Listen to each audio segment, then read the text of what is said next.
falar o tempo todo com o Adriano. Assim, galera, tava assim, ela me trocou, foi mancada pra caramba, mas de boa. Quando eu for pra São Paulo, nem fico mais na cara dela. Não.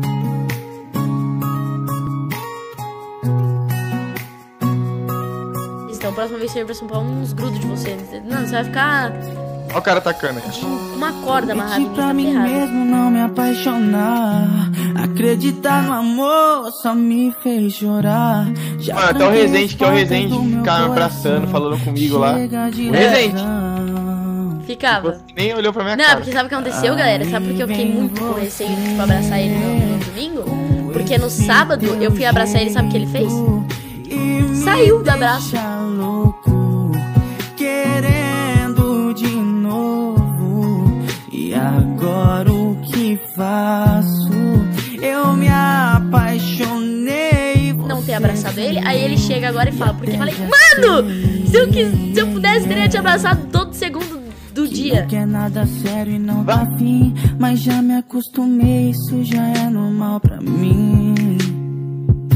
Quem sabe um dia a gente se encontrar de novo. Quem sabe você pensa mais um pouco.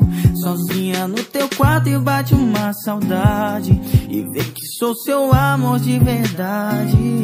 Meu número é o mesmo, é só me ligar. Tô aqui esperando o celular tocar. Tem uma pergunta aqui que enviaram e ela vai deixar algumas pessoas bem certo? Vou perguntar aqui. Algum de vocês apostam ou gostam um do outro? Tipo, Bibi e Pedro?